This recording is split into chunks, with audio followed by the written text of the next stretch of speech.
Hey, everybody wants to know about recruiting. You really have to pay for this stuff, in my opinion. But Michael Langston's like, hey, man, I think I want to talk to the people and let them know what's going on. So Michael Langston's here to talk about it, everybody. Saturday was a day off for some of us in the game. Mike, you, not for Mike Norvell and this coaching staff. What was going down this weekend? Yeah, big Seminole showcase. That's their last event, Aslan. And even before that, on Friday, Ousmane Kromah visited FSU. That was a big visit. I heard it was probably the best visit he's taken to FSU. I think the momentum is with FSU, so that's certainly one that to watch. Georgia and Auburn are the main competition, and it's still a battle, but certainly FSU did well there. And then Saturday, it was mostly about some 2026 targets. From your area, Tristan Key. Key's from the Mississippi area. He's a guy that came over, really impressive when I watched him. Really had some really positive things to say about FSU. I think FSU is really high up there. Another one is Preston Ashley, a talented four-star defensive back from Mississippi as well. Now, the key thing about him that's interesting is he's related to Rock Preston, who played at FSU. So there's a lot of good ties to FSU. Also had some really strong things to say about the Noles after the Seminole showcase. And then it was also a chance, Aslan, for me to watch Tramell Jones and Brady Smigel work out together at the event. That was a lot of fun. Tramell was probably the best I've seen him. And then Brady has an incredibly strong arm, probably right up there as far as what I saw from Luke Kromah out of high school. He reminds me a lot of him when I watch his game, can really push it down the field. So he was really impressive. And then the guy that stole the show was a new FSU commit, or I shouldn't say new anymore, but a surprising FSU commit in C.J. Wiley, four-star wide receiver. He put on a show. He was absolutely unbelievable. Really, he reminds me a lot of what I watch. He's got some things that's similar to what I saw out of Keon, coming out of either high school and when he was at Michigan State and then later Florida State. High points the ball really well. Routes are really clean and smooth, and he's going to be a fun one to watch. So certainly those guys really, just jumped out to me from this event. Very strong, very strong DB group as far as throughout the weekend. Caden Hall, four-star DB, was another one that really jumped out to me. And just overall, very strong weekend for FSU. And then the big news for Sunday was five-star offensive lineman Josh Petty is on campus still as we do this.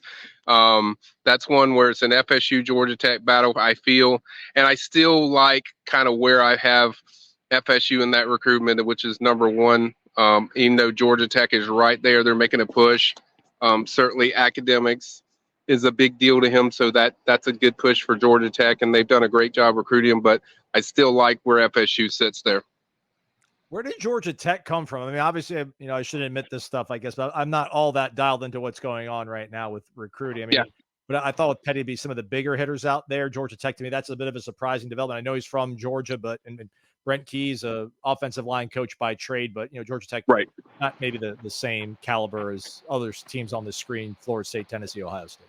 They've been kind of in the background, and then really started to push, the last 2 months, and then certainly got him on campus. But then the surge we didn't hear with Georgia Tech was not until probably a couple weeks ago, and then they just Keys just stayed on it, and they kept pushing, and academics, and obviously his sister's going to be going to FSU, so if you went to Georgia Tech, it's not like a long ways away, so I think that's a benefit. But mainly the academics and just the relationship he developed with Coach Keys certainly has pushed them very much in the picture. But the big development of him being at FSU today, watched them practice on Sunday morning, I think is a big deal. And I still like where FSU sits, and that's a massive recruitment for FSU to finish that off. And so they have a chance to do that. And then you have some big decisions coming up, Aslan. I think both four-star running back Byron Lewis and Ousmane Kromah, I think, are going to decide in probably in the month of August. So I think FSU could have their dynamic duo. And so far, I kind of like where things are at with FSU, with both of those kids. So you have that, and then Petty is expected to announce in August as well. So several decisions coming up. Bryce Fitzgerald, a 4-star DB, is another one that I think I'm targeting to see if FSU can pull that off. You have Ladarian Clardy, who I think I lean towards Ole Miss, but that's one that they're still keeping an eye on. So still got some big summer decisions coming up. That's kind of the wrap as far as the showcase. People can go on the PRB, did a breakdown of all the top camp performers, and we'll have a lot more, coming on the site as far as at that event. I think Matt got up with a lot of top guys, so we'll have a lot more on Warchant later today or later this weekend. You've been out obviously at these things all the time, Michael. Is there any kind of different feel when it comes to Seminole Showcase now, coming off 2 successful seasons versus last year, the year before, things of that nature? The viewpoint is a lot different. I think Trammell and Solomon had some of the best quotes of when they taught the guys. They're kind of like, yeah, there's no place like FSU. The vibe feels different there. They're a top 5 team now. And Trammell said, then you should be going there. Why are you considering anywhere else? So the vibe's a lot different of just the way recruits and their families view FSU in that top 5 range of, after the last 2 seasons. Obviously, consistency will be the thing that you have to keep doing, but you definitely get a different sense of how they view FSU. It's no longer like, hey, I like their culture, relationships. It's like, this is a top 5 program in the country. And you see that with some of the recruits that they've either gotten or still on that they could flip later this year. I think it's just recruits and their families view FSU in a different light, and certainly they have to keep it up of what they do on the field. But overall, yeah, there's definitely a different feel. Just want to double back to this real quick, Michael. Say that again. Lewis and Kromah, Ousmane Kromah, dynamic duo. So they're both takes for this staff. Yes, they are. Yes, they were both takes. Those are the main guys they're focused on.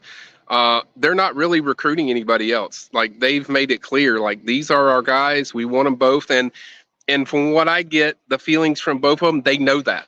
They know, and they're good with it. They're good with, like, hey, I got this guy on this side, and they're not bothered by the competition. So they both are very understanding, clear about, what the plan is for FSU to get both of these kids. So that's definitely something that's kind of shifted a little bit what I thought, because I originally thought FSU would get one and then the other would kind of turn it off. But actually, it's the opposite, where it's actually helped them, where you got another talented guy around you.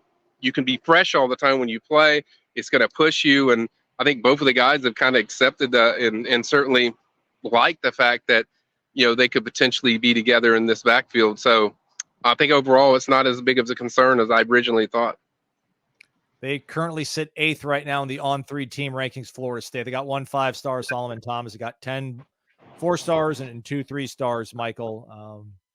Where do you think they're going to be at by the time the season starts? I don't want you to look too far into the crystal ball down in December, but where do you think they'll be before? In Ireland. If we assume things trend to kind of keep how we're doing, where they get Petty and they get these 2 running backs, and then maybe they add another, DB. I know they want 2 more in this class overall, but if they do those 3 things, get those 3 or 4 guys, they have to be in the top 5. Like, I mean, it's almost impossible for you to see them not be in the top 5 if they get that group. All right. Michael Langston reporting to us outside the Moore Center, holding that camera phone up for like 8 minutes, 9 minutes almost. Stronger adults than I have. Again, check out the premium recruiting board over on warchant.com. Michael Langston, Matt Lassere, Ben Spicer got you covered on all things recruiting. Michael, thanks for doing this, man. You got it.